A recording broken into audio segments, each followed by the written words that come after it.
que bueno, nos faltan algunas cositas de mencionar, nada más.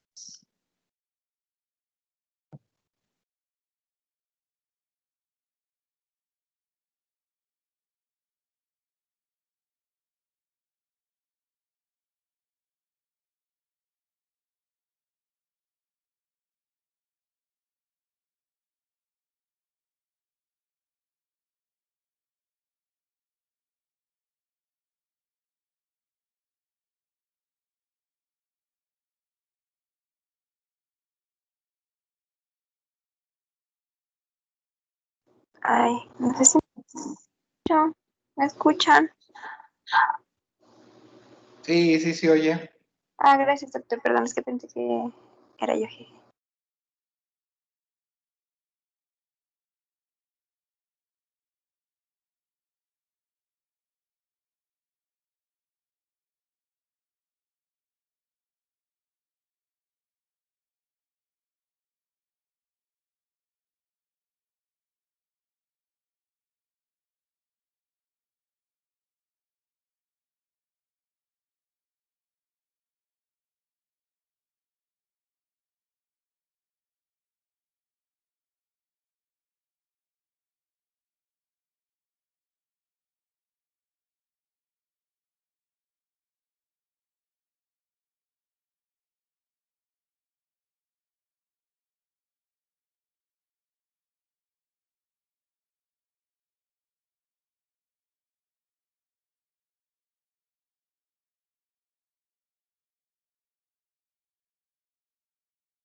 Ahí tienen la presentación ya a la vista, ¿verdad?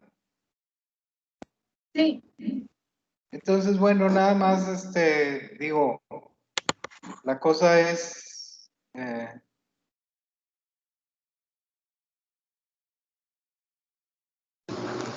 retomar. Ya sale como negro, doc.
Y ahora sí se ve, Doc. Ok, entonces ahí no escuché lo último que dijeron, pero bueno, sí. No, que ya se ve bien la presentación.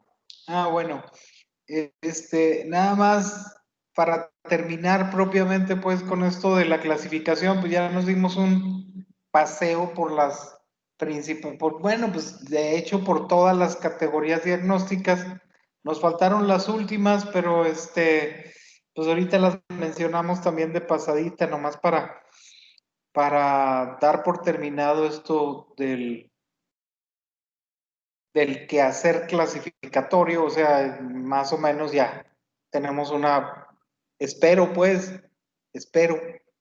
que tengan una visión general de cuáles son todos los diferentes grupos de trastornos que luego están incluidos.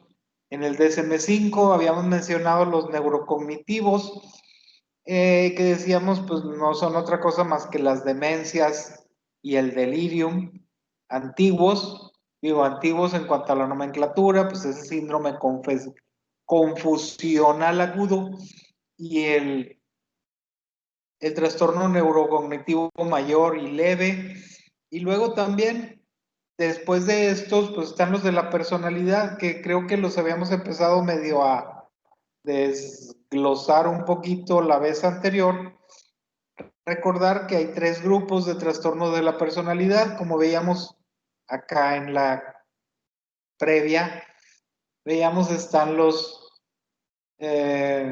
raros, extraños, excéntricos del grupo A, los explosivos del grupo B y los tímidos o retraídos del grupo C, que luego, bueno, los pueden acomodar ustedes en la parte inferior derecha del esquemita que hemos estado repitiendo y que luego, bueno, decíamos la situación con los trastornos de la personalidad, pues se trata más bien de encontrarle cuáles son los rasgos que caracterizan al funcionamiento del sujeto y esos rasgos pues pueden consistir en que el sujeto tiende a ser más bien, como el nombre lo dice, paranoide, o sea, es un sujeto muy desconfiado que todo el tiempo anda malhumorado y que piensa que los demás se están confabulando en su contra.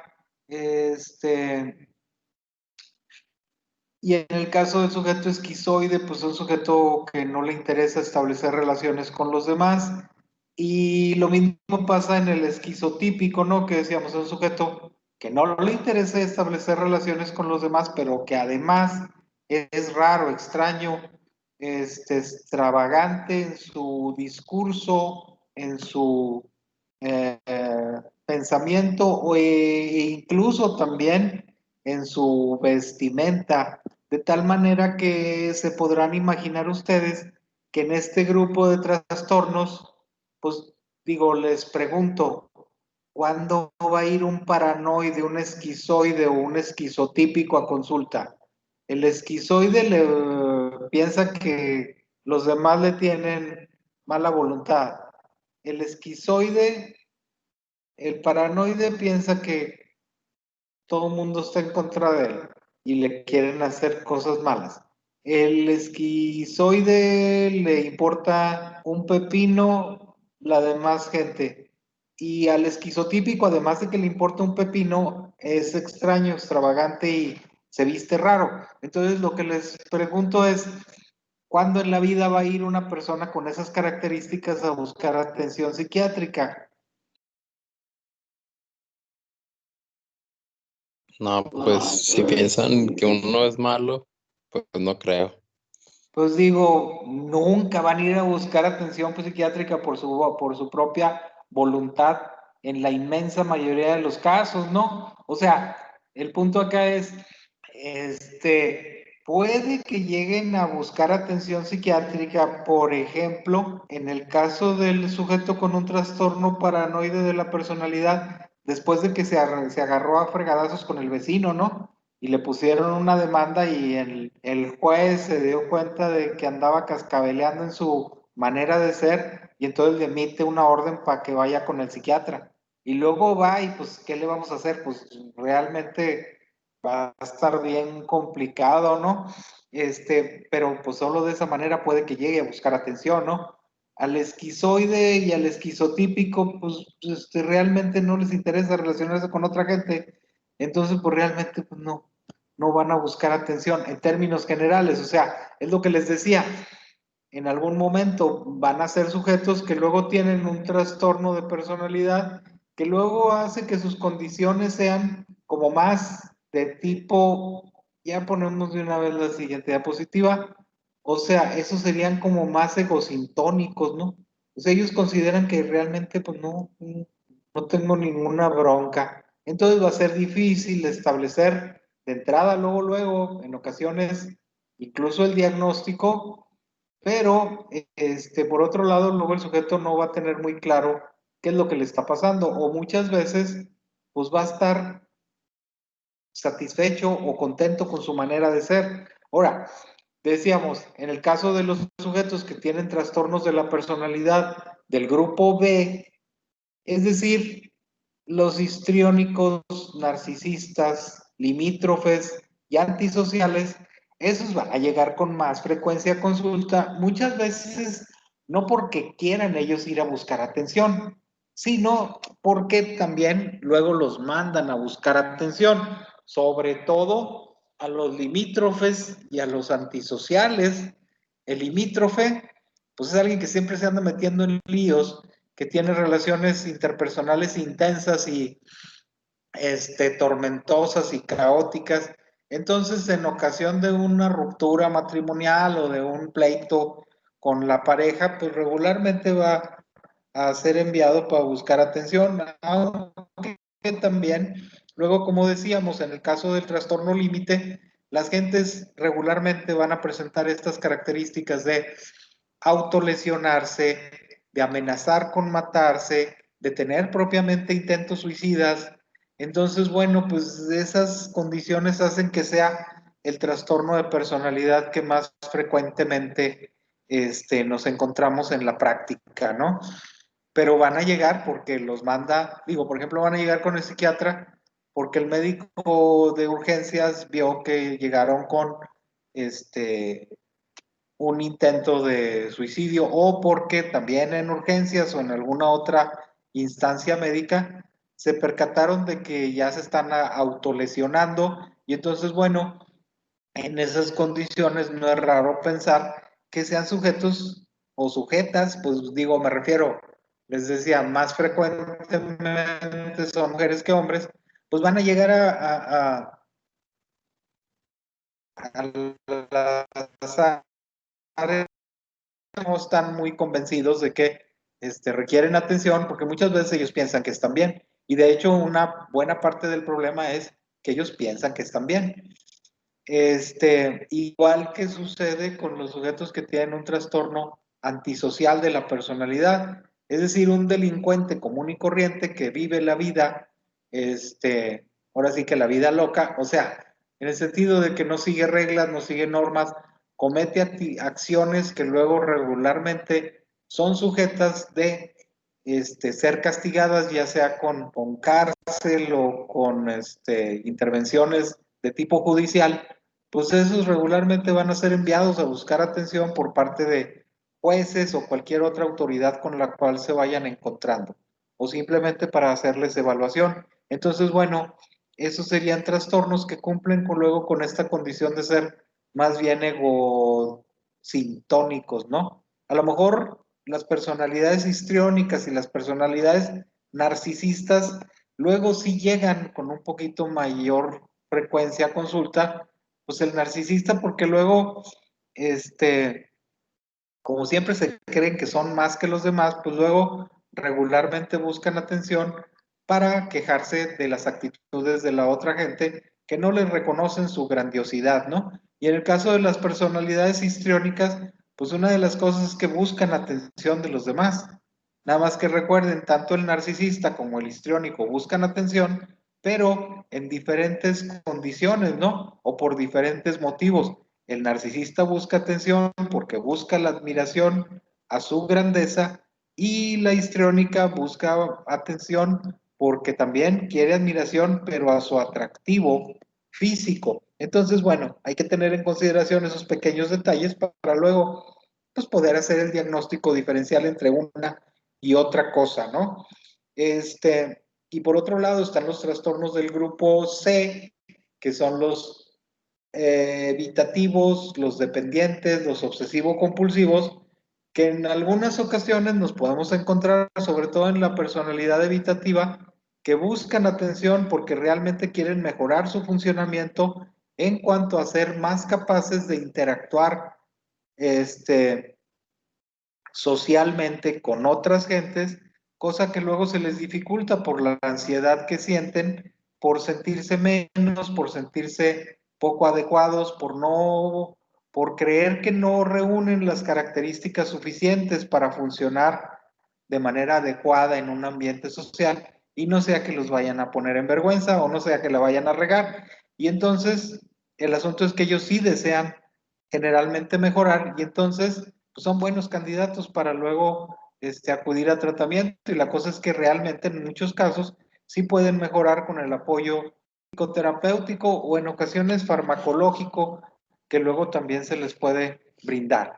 Y en ese sentido, pues a lo mejor es un trastorno evitativo un poco menos egocitónico que el trastorno paranoide o el trastorno narcisista de la personalidad. ¿Sí? Pero bueno, nos vamos un poquito aquí adelante para terminar con la clasificación en general.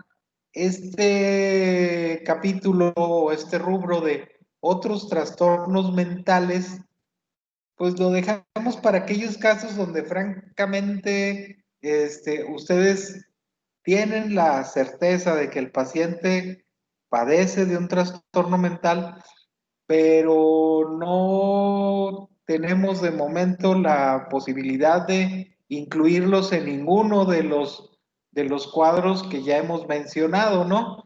Entonces, tú dices, pues este cuate sí anda mal, pero no sé exactamente qué tenga, entonces lo puedes poner como como otro trastorno mental especificado y ahí le pones las características que tiene, o lo puedes poner como un trastorno mental no especificado, o sea, sí tiene un trastorno mental, pero ahorita no tengo tiempo para hacer una valoración completa o no tengo los datos suficientes para establecer un diagnóstico específico. Bueno, dice uno, pues sí tiene un trastorno mental no especificado.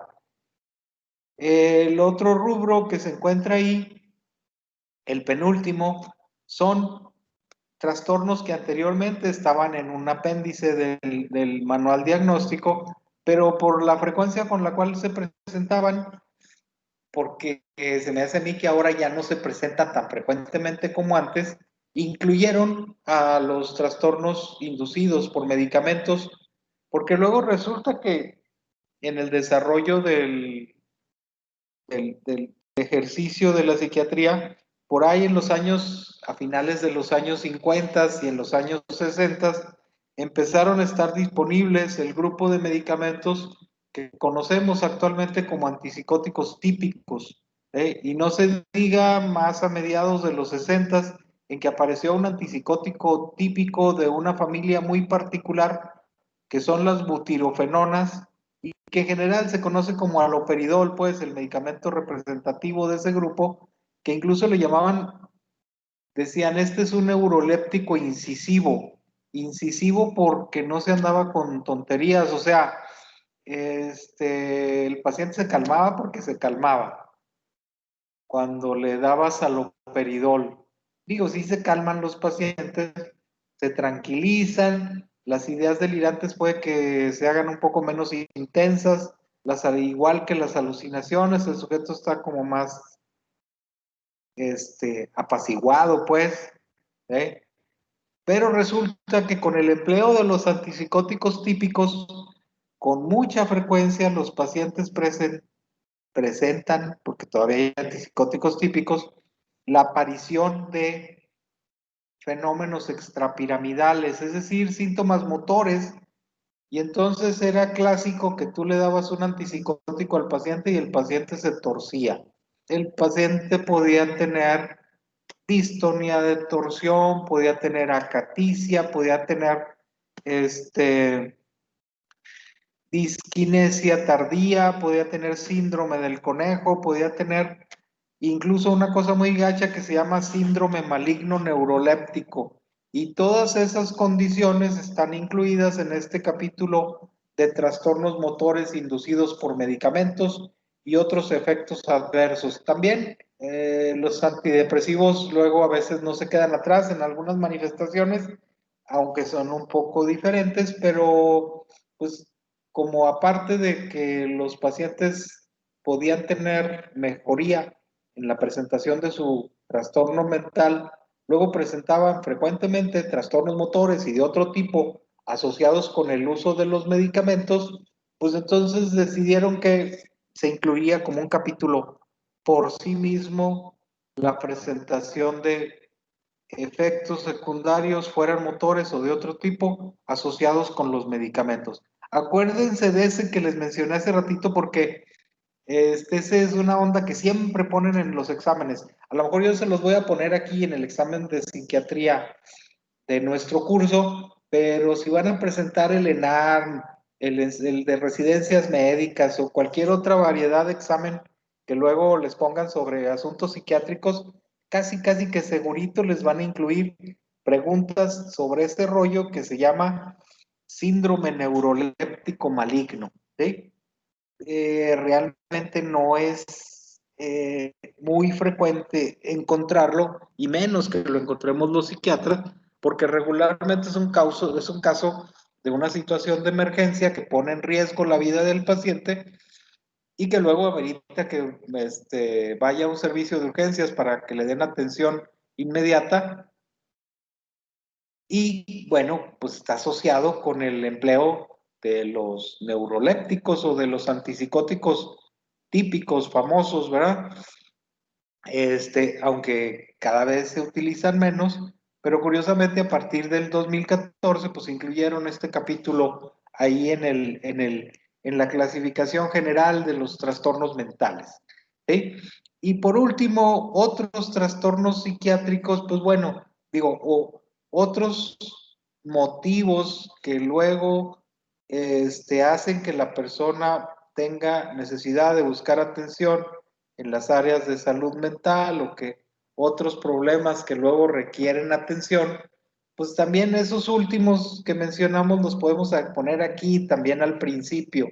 Es decir, en el sentido de que se trata de situaciones donde ustedes preguntan a la persona por qué llega y así como de primera instancia nos puede decir, vengo porque estoy deprimido, vengo porque tengo ansiedad, vengo porque tengo unas fobias o vengo porque tengo obsesiones y ya pues ya te dijeron el diagnóstico, pues hay gente que te pueden pedir que la veas, pues porque son gentes que están mal, que están siendo maltratadas o son gentes que maltratan a otros o se trata de personas que sufren de una situación donde hay negligencia o se trata de personas que viven en un ambiente de violencia intrafamiliar o se trata de menores que fueron sujetos de abuso, etcétera, etcétera, etcétera. Entonces, todas esas situaciones, inmigrantes que luego requieren atención porque están viviendo en condiciones muy precarias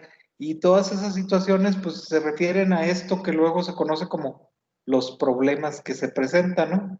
Y entonces pueden ser de ese tipo, como del ámbito social, donde hay violencia, donde hay maltrato, donde te acaban de asaltar, donde etcétera, etcétera, etcétera, lo que ustedes quieran. O también pueden ser los problemas que se presentan, el hecho de que la persona tenga síntomas, como los que mencionamos ahorita, ¿no? Y que luego resultan molestos para el sujeto, como cuando alguien atraviesa por un episodio depresivo, cuando alguien tiene una fobia o cuando alguien sufre por el hecho de tener obsesiones, ¿no? O compulsiones que luego puede que hagan que la persona busque atención. Y eso serían acá poniéndolos en este sentido o en este esta perspectiva de ver cuáles son los síntomas de anclaje en cada una de las diferentes estaciones que luego mencionamos en nuestro esquemita de trastornos, ¿no?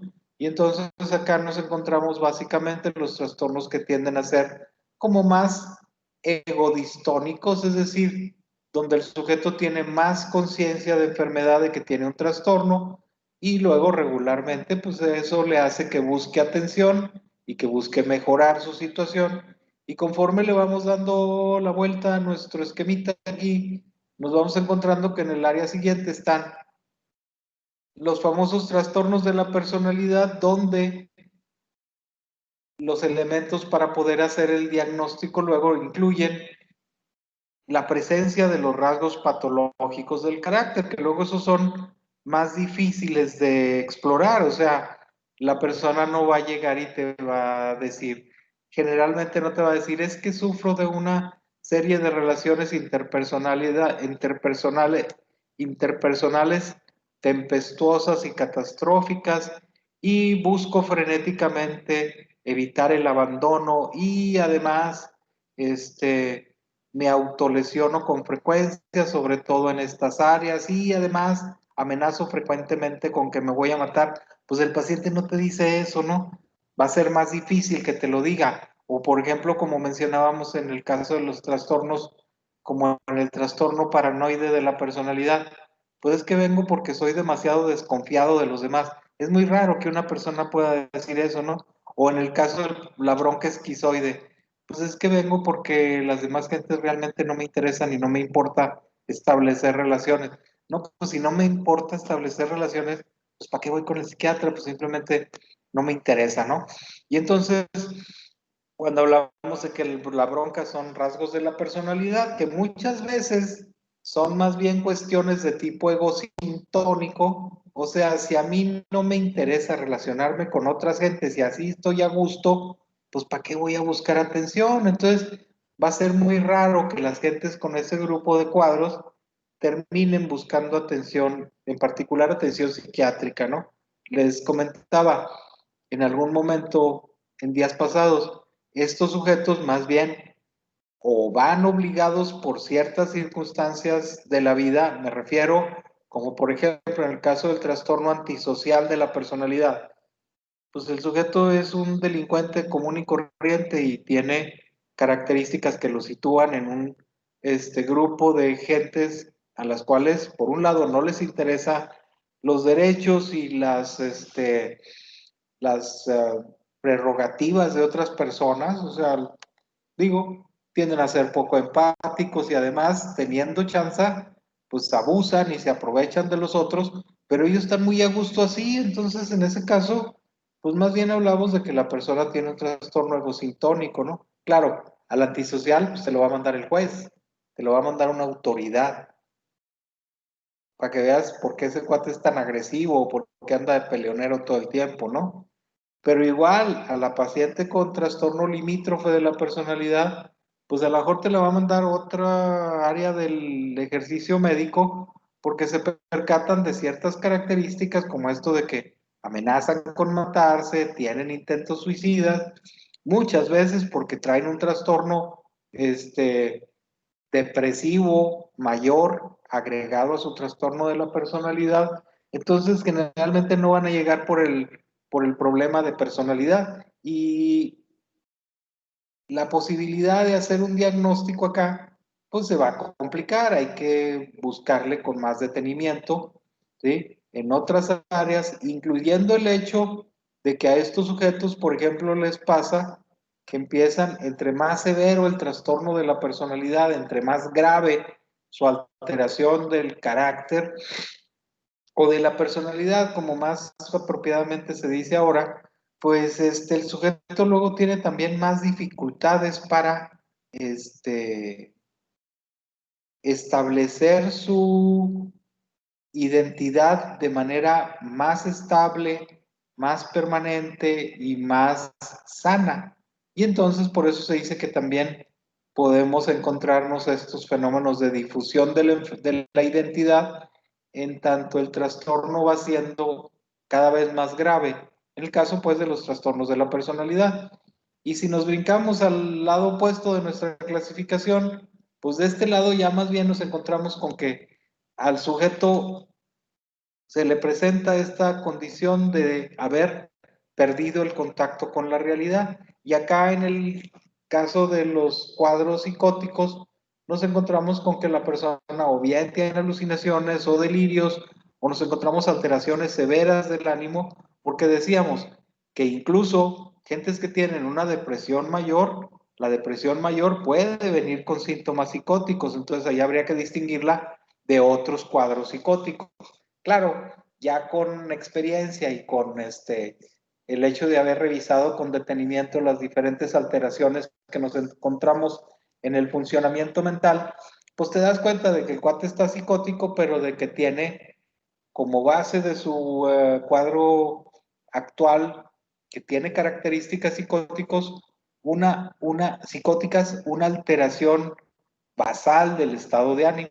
Es decir, lo que está afectado primordialmente es el humor del sujeto, y entonces tú puedes decir, pues es un cuadro de depresión mayor, es un episodio depresivo mayor actual con síntomas psicóticos que pueden o no ser congruentes con el estado de ánimo, ¿no? Igual en el caso de los cuadros maníacos, ¿sí? Entonces, les digo, puede ser que las alteraciones estén relacionadas con el estado de ánimo, o puede ser que sean alteraciones que estén relacionadas con cuestiones como, por ejemplo, los trastornos del espectro de la esquizofrenia, donde frecuentemente nos encontraremos, decíamos, que los sujetos pueden tener o bien ideas delirantes o bien alucinaciones o una combinación de los dos complejos ahí sintomáticos. Y siguiendo acá con estos síntomas de anclaje, pues en las áreas de nuestro cuadrante superior izquierdo, nos encontramos con que las alteraciones se van a encontrar de manera más notable en las áreas del funcionamiento básico del cerebro, en estas cuestiones que luego les denominan funciones ejecutivas, donde el sujeto más bien no va a poder poner atención suficiente, o la memoria le va a estar fallando, o va a tener una inteligencia por debajo del promedio, en ocasiones con alteraciones de orientación, conciencia, comprensión o juicio, que luego si ustedes las ponen juntas, estas cuatro, pues son clásicamente lo que nos encontramos en estos episodios de síndrome confusional agudo, ¿no? Cuando hay alteraciones de conciencia, o cuando hay severas alteraciones en la memoria, pues hablas de un problema de demencia o un trastorno neurocognitivo, como les llaman ahora, ¿no? Si la persona lo que principalmente le falla es su capacidad intelectual, pues dices, tiene una discapacidad intelectual, ¿no? Y entonces, si ustedes se fijan con detenimiento, conforme le vamos dando la vuelta al cuadrito para ir estableciendo los diferentes diagnósticos, acá de este lado al paciente le das como que más chance de que se explaye, y le das como más tribuna libre para que te hable de sus circunstancias, pero conforme le vas dando vuelta a la vuelta aquí en el esquema, pues si nos encontramos gentes que tienen un problema neurocognitivo, discapacidad intelectual o un cuadro de delirium, luego la situación de la entrevista se va pareciendo más cada vez a lo que clásicamente nos enseñan en las clases de propedéutica, ¿no? O sea, conforme te vas desplazando alrededor del esquema y llegas a la parte terminal, acá por el lado izquierdo, la entrevista va siendo como que cada vez más estructurada, la tienes que poner con puntos y comas, tienes que explicarle al paciente con más calma, tienes que investigar con más detenimiento la funcionalidad de las áreas ejecutivas del funcionamiento cerebral, como la orientación, la memoria, la conciencia. Es decir, acá en esta área te enfocas más en las preguntas muy clásicas del examen mental general, cosas como en dónde estamos, dónde vive, cuál es su nombre, ¿sí? Y entonces, bueno, si te encuentras con que realmente el sujeto tiene una buena funcionalidad en esas áreas, después de haberle preguntado, pues regresas otra vez y dices, bueno, ya, en serio, ¿qué lo trae por acá? Y bueno, la ventaja que tiene esto es que te puedes estar aquí dando la vuelta un rato para ir pasando por los diferentes complejos sintomáticos y entonces, como ya les he dicho un chorro de veces en estas pasadas clases, pues te enteras de en qué situación estás atendiendo la, la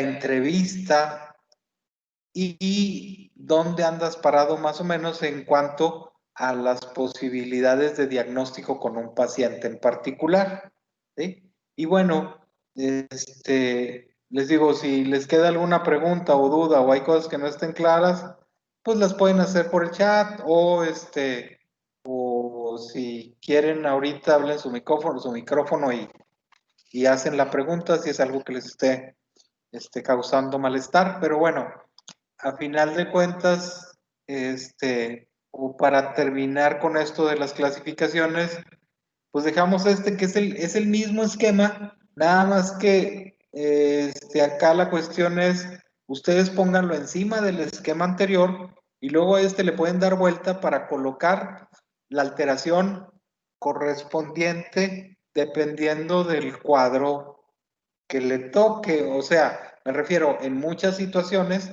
nos vamos a encontrar gentes que tienen diversos trastornos, sean trastornos del estado de ánimo,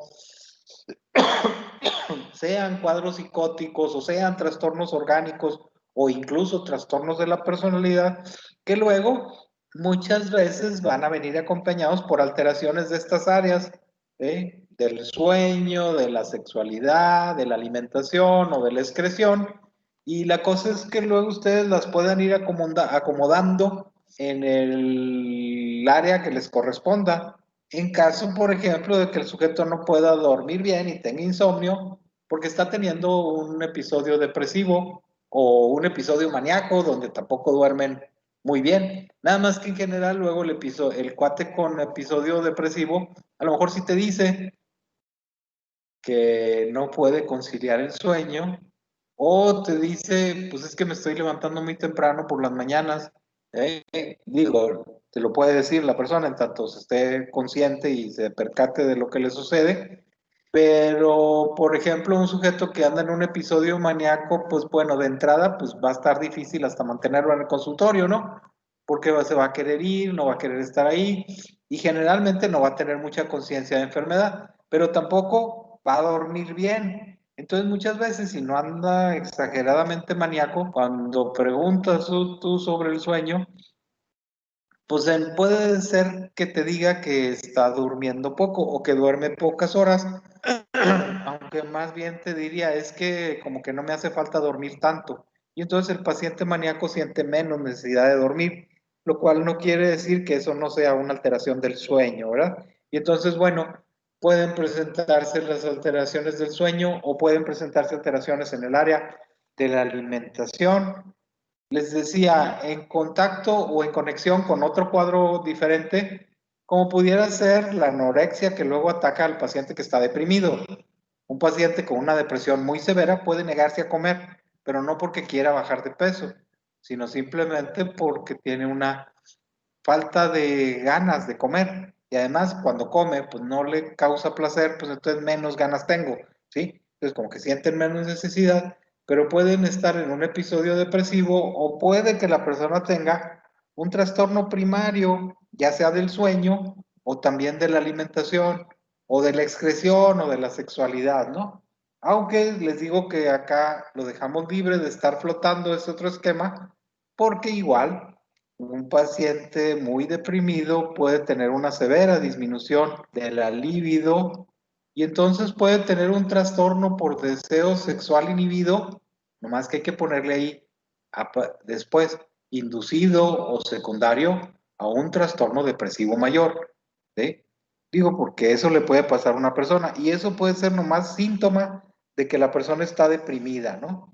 Y entonces, les decía, puede ser en el área del sueño, con problemas para dormir, de, de la duración y la calidad del sueño, o por el hecho de que a la persona le pasen cosas raras durante el periodo de sueño. Y estas parasomnias pues se refieren a cosas como el sonambulismo, las pesadillas, los terrores nocturnos, el síndrome de piernas inquietas.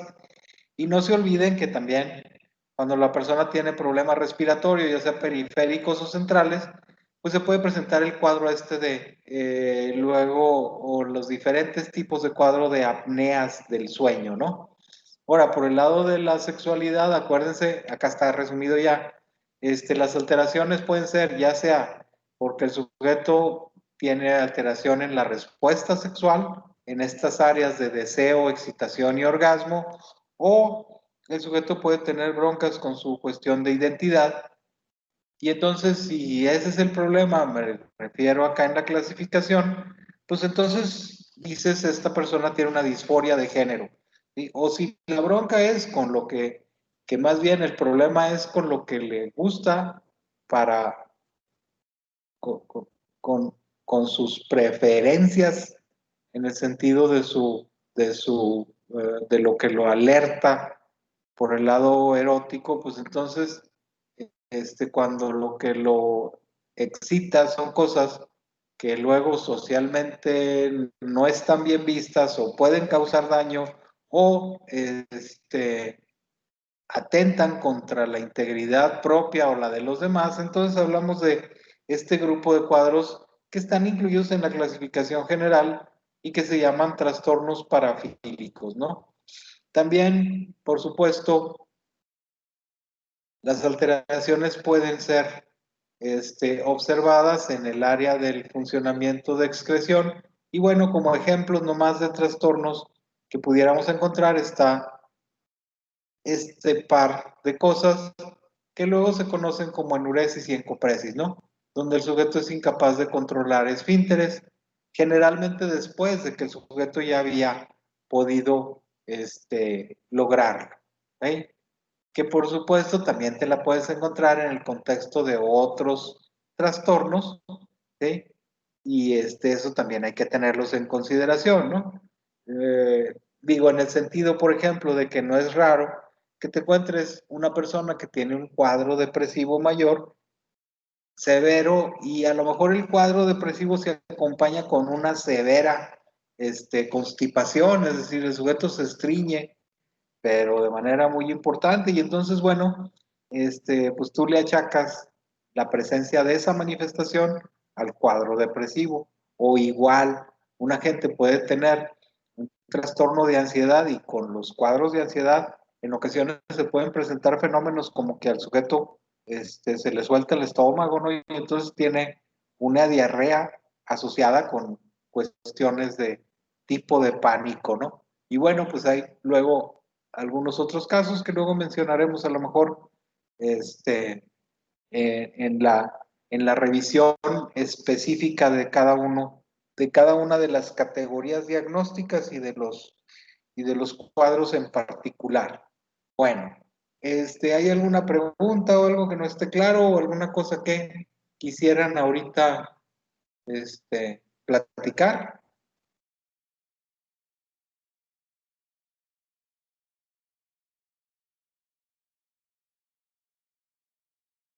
No, doctor.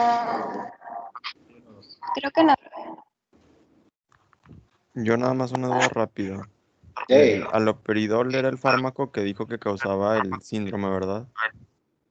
El El neuroléptico. aloperidol, digo, se puede presentar con cualquiera de los antipsicóticos, ¿sí? Cualquiera de los antipsicóticos puede ocasionar la presentación de un síndrome neuroléptico maligno, ¿sí? El aloperidol lo estábamos poniendo aquí como ejemplo de una variedad particular de antipsicóticos. pero el síndrome neuroléptico maligno, pues puede causarlo cualquiera de los antipsicóticos, con más frecuencia los antipsicóticos más viejitos, los antipsicóticos que le llamaban antipsicóticos típicos, ¿sí? Y entre esos, pues uno que le decían que era un antipsicótico incisivo, pues es el haloperidol. Todavía está disponible, todavía se puede usar. Digo, no deja de ser muy seguro, son medicamentos muy seguros, ¿eh?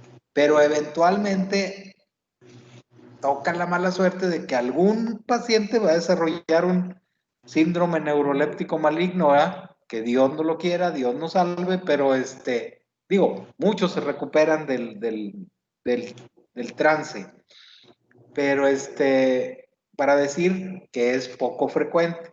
O sea, tampoco es cuestión de, uy, qué miedo usar No, pues los medicamentos luego hay que usarlos y no queda otro remedio. Y una de las cosas que puede pasar es que la persona tenga una onda de esas, pero no es lo común, también hay que tenerlo en consideración.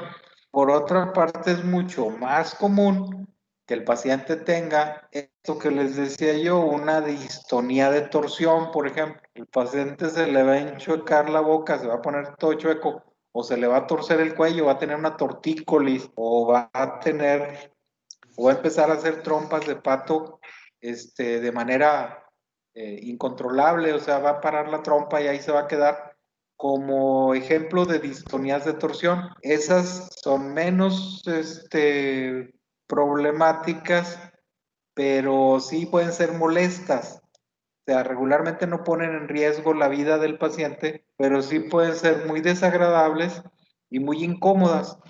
¿Eh? Y bueno, de una vez lo mencionamos porque ya estamos aquí. Generalmente cuando el paciente presenta una distonía de torsión, como por ejemplo una tortícolis, se les tuerce el cuello, secundaria al empleo de antipsicóticos atípicos, regularmente lo que se estila hacer es aplicarles una dosis de algún medicamento anticolinérgico, muy particularmente unos que se llaman, hay uno que se llama biperideno y otro que se llama triexifenidilo, ¿sí? Que son los que más usualmente se utilizan. Se utilizan por vía intramuscular regularmente y con eso se alivia la distonía de torsión, que en ocasiones se puede presentar pues como una urgencia que llega luego al servicio correspondiente porque al paciente le empezaron a poner haloperidol y para la nochecita después del que se lo aplicaron, unas cuantas horas después, empieza a presentar síntomas distónicos, ¿no? Pero les digo, pues regularmente se remedia empleando ya sea, ay, ¿qué les dije? El aquinetón o el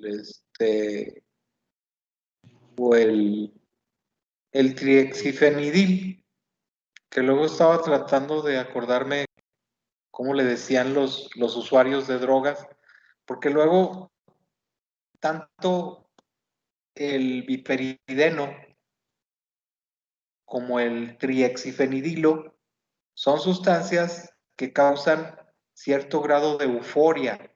Entonces también en alguna época era muy común que los sujetos se dejaran caer con varias pastillas de esos medicamentos, pero para ponerse eufóricos, no porque tuvieran efectos secundarios de los neurolépticos.